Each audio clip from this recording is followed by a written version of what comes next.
শুভেচ্ছা এবং অভিনন্দন। নাগরিকত্ব প্রতিষ্ঠিত হয় 1995 সালে একটি স্বনির্ভর ন্যায্যতা ভিত্তিক সমাজ গঠনের লক্ষ্যে নাগরিকত্ব একটি বেসরকারি মানবাধিকার ও উন্নয়নমূলক সংগঠন হিসেবে সূচনা লগ্ন থেকে নিরলসভাবে কাজ করে যাচ্ছে। নাগরিকত্ব কি করতে চায় এটি তার নামের মধ্যে দিয়ে প্রতিফলিত হয়। স্থানীয় জাতীয় পর্যায়ে মানবাধিকার প্রতিষ্ঠা, ন্যায় বিচার প্রাপ্তিতে পিছিয়ে পড়া জনগোষ্ঠীর প্রবেশাধিকার বৃদ্ধি, নারী, শিশু ও দলিত, সংখ্যালঘু ও শ্রমিকদের অধিকার সুরক্ষা, পরিবেশ রক্ষা ও সংরক্ষণ এবং গণতন্ত্র ও উন্নয়ন প্রক্রিয়ায় অংশগ্রহণ সৃষ্টি সংস্থাটির কার্যক্রমের মূল কেন্দ্রবিন্দু। নাগরিকত্বের মিশন হচ্ছে একটি স্বনির্ভর ও ন্যায্যতা ভিত্তিক সমাজ গড়ে তোলা।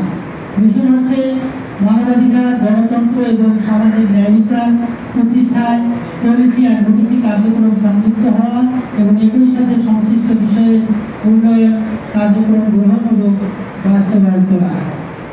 নাগরিকত্বের লক্ষ্য নাগরিকদের তাদের অধিকার সম্পর্কে সচেতন করা এবং ব্যক্তিগত ও সম্মিলিত প্রচেষ্টার মাধ্যমে জনসাধারণের, বিশেষ করে প্রান্তিক ও সামাজিকভাবে বঞ্চিত জনগোষ্ঠীর সামাজিক ন্যায় বিচার প্রাপ্তিতে সক্ষমতা অর্জনে সহায়তা করা।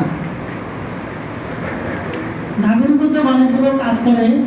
আমরা প্রকল্প পরিস্থিতিতে পরে সেশনে আসতেছে, আমি একটু বলতে চাই আজকের যে পরামর্শ সভা আমরা একটি অ্যাডভোকেসি সভা বলে থাকি। এই অ্যাডভোকেসি সভা মূলত আমরা এজন্যই করে থাকি, আমরা যে কাজগুলো করি সেই কাজগুলো তো ধারাবাহিকভাবেই করতেছি। যে জায়গায় আমাদের কাজের স্পেস নাই, আমরা করতে পারি না, সেই জায়গাগুলোতে সরকার প্রতিষ্ঠান, সরকারি বেসরকারি স্বায়ত্তশাসিত প্রতিষ্ঠান যে সেবাগুলো দিয়ে থাকে সেই সেবাগুলোর আওতায় আমাদের এই লক্ষিত জনগোষ্ঠীকে নিয়ে আসার জন্য মূলত আমরা অ্যাডভোকেসি সভাটা করে থাকি। তো আমাদের এই গত 2025 সাল থেকে আমরা এখানে লালমনিরহাটে কাজ করতেছি। এই আলোকে আমি একটা কথা বলতে চাই, সেটা হচ্ছে সরকারি এবং বেসরকারি এবং স্বায়ত্তশাসিত প্রতিষ্ঠানের কর্মকর্তারা মনে করেন আমরা তাদেরকে কাঠগড়ায় দাঁড় করাই,